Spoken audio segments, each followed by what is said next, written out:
Hey guys, just want to thank you so much, everyone who's watched one of my videos, for 1 million views. On to the next milestone. Thank you, thank you, thank you, thank you so much. Also, we hit 22,050 subscribers, which was really nice, and James Bond subscribed. So in honor of that, I got the YouTube license plate for you guys.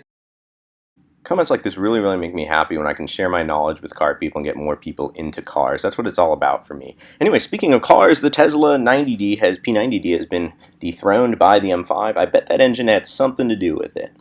In honor of M5s, I'm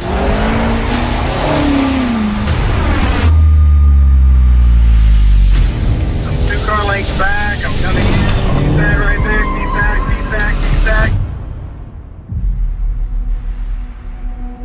Anytime you're dealing with 2 cars sliding around, a guy hanging in between them, moving a bunch of fuel, it's a recipe for disaster. BMW presented us with a great opportunity and a heck of a challenge, and that was, how can we set a world record for the longest distance drift in 8 hours? When I saw that my old record got beaten, that was cool. I thought it was excellent because that just gave me another opportunity to go out and do it again. The rules for the record now would allow, during the 8-hour period, to stop and refuel and do things like that. Obviously, we could put a big tank in, and that's what the previous records have done.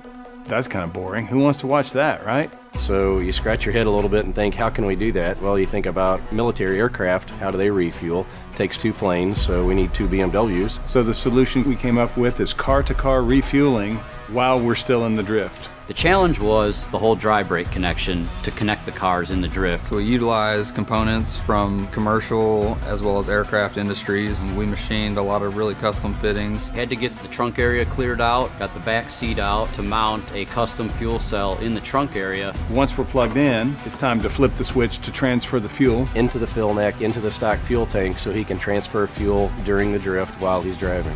During the record attempt, we'll be standing by in the refueling car waiting for the signal. Once we get that signal, We'll drift up beside it. Basically within about 2 feet of each other, and then we'll transfer about 15 to 18 gallons of fuel in 50 seconds, and then the cars can drift apart and the record car can continue on. Spare breakaway ready to go. In case we need it, hopefully we don't. So we'll drift up to him, and then once I get there, we'll slow it down, and then we'll come out and disconnect it. And I'm pretty far back. I'm trying to catch up to you. I'm going to catch up to you here. You just keep doing your thing. All right, yeah. Got a little comfort in here. All right, yep. Let's back out. I'm gonna leave the pad. Yeah, I'm out.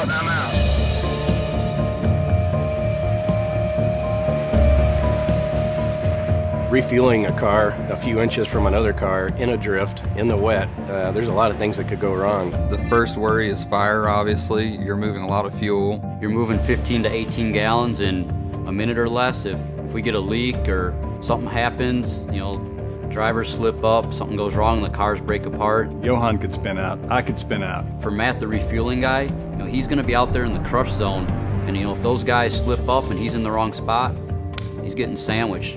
There's a little bit of risk there, but that's what makes it exciting. We're excited to get this going and see how it works and then go set the record.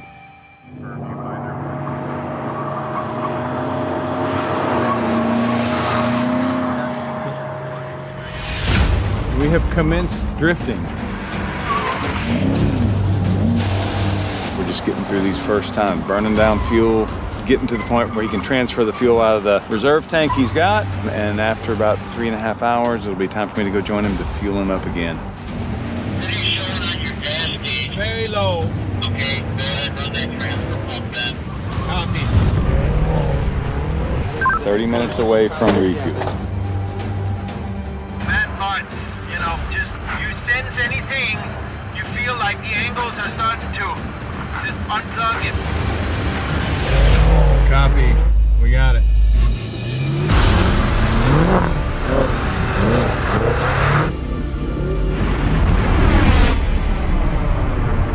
Alright, Johan, I'm about a car length back. Keep that pace, keep that. That's perfect. Keep that.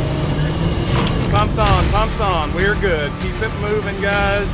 Just like that, Johan. Just off the brake a little. Oop, oop, oop, oop, oop. Keep it, keep it, keep it, keep it. It's getting a little hot there, I think. Pump up, we're out. Go, baby, go. Holy shit. Holy shit. Go, you're a bad man, Johan. The risk doesn't change every time we go out. Because you don't want anybody to get pinched between the two cars, and you don't want to lose the grip on the refuel apparatus, because that happened in the practice and they couldn't get back together, and then you have to stop. Right in there, right in there. Oop, oop, oop. Bail out. They don't know exactly how much they're gonna get each time. You know, one time we got almost 12 gallons. The second time we got just under 8 gallons. I haven't seen how much we got on this last transfer. We did manage to bump them just a little bit. A little nervous on that, but it worked out, so we can do it again. Woohoo, that's what I'm talking about. I don't know exactly how I'm going to react to being in the car for 8 hours trying to maintain a drift, but I certainly like the personal challenge of it. There's no rules that say they can't stop. They're choosing not to for the full 8 hours. I can tell you that Johan has already broken the existing record. He's looking to shatter it though. So he says he's feeling good. His neck is starting to get a little sore and his feet are starting to fall asleep, but all in all, he's doing very well. We're out. Let's go, Johan. Let's go.